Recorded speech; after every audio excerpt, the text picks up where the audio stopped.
It never begins with an explosion. It begins with a whisper so soft, so subtle, even the child doesn't realize what's happening. You're maybe 6 or 7 years old, standing in the kitchen, watching a parent who is barely holding themselves together. Maybe it's the smell of alcohol, the slam of a door, the weight of depression, or the quietness that somehow feels louder than shouting. And in that moment, something inside your young mind forms a silent contract.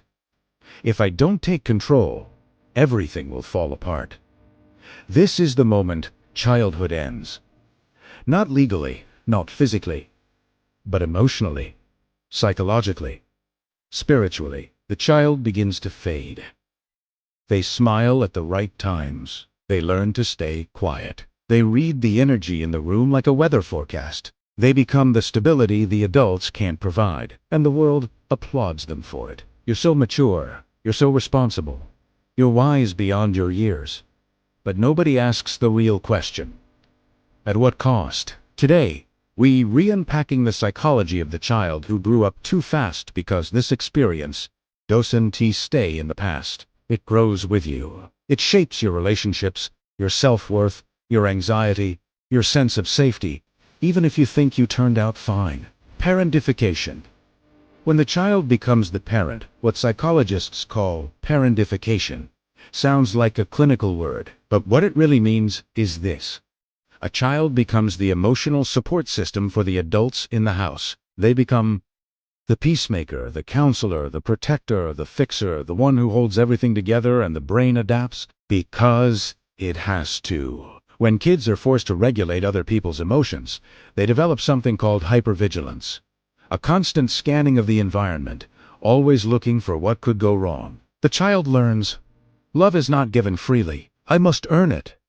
My needs cause problems. Peace depends on me.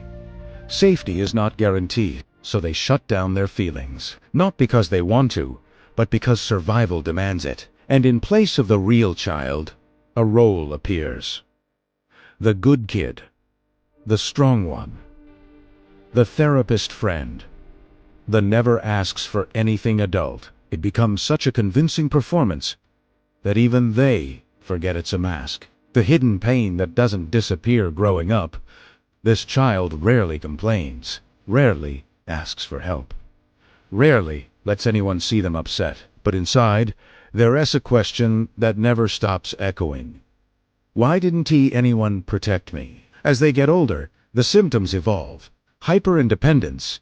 You don't trust anyone to help you. Numbness during happy moments. Joy feels unfamiliar or unsafe. Trouble resting, stillness feels dangerous. Productivity feels like survival. Difficulty accepting love, softness feels suspicious. Overfunctioning in relationships, you fix, you manage, you explain until you're exhausted. This isn't personality. This is survival mode. Stuck in the on position, when chaos is your childhood, peace feels like a trap. Why kids take on adult roles? Why does a child ever step into a role that heavy? Because children will always choose attachment over authenticity.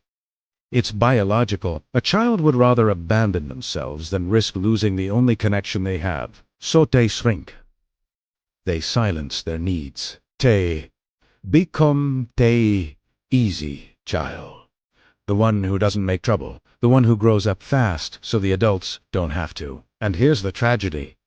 What protected you then is destroying you now. Most people walking around today, especially in the USA where burnout, loneliness, and emotional suppression are epidemic, are actually wounded children in adult bodies. We overachieve to feel worthy. We stay quiet to avoid conflict. We take care of everyone else, but secretly wish someone would finally take care of us. We dream of someone noticing, someone seeing through the strong facade.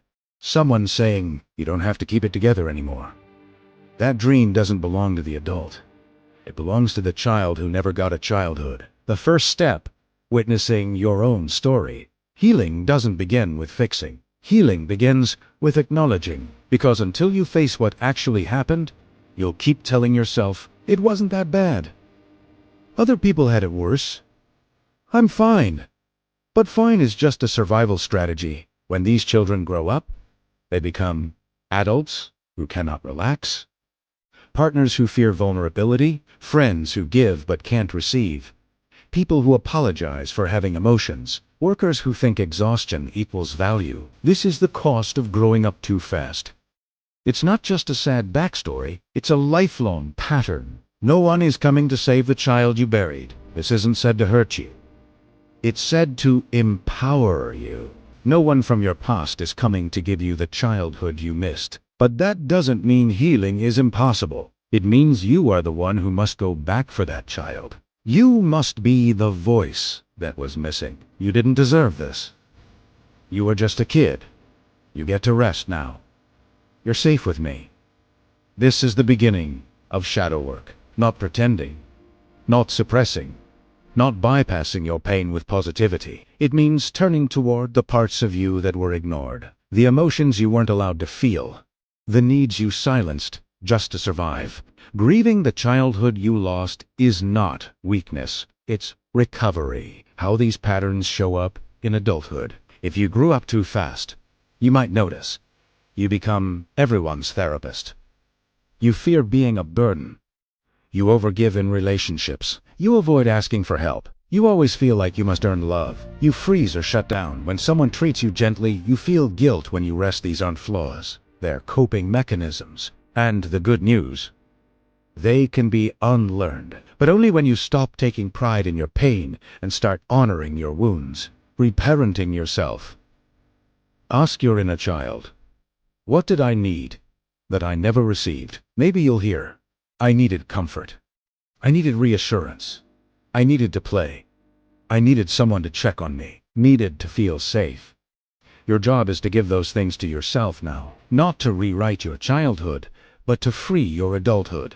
This is how you stop choosing partners who feel like your parents. This is how you stop confusing anxiety with intuition. This is how you stop running from the person you used to be and grow into the person you were meant to become. Carl Jung once said, there is no coming to consciousness without pain.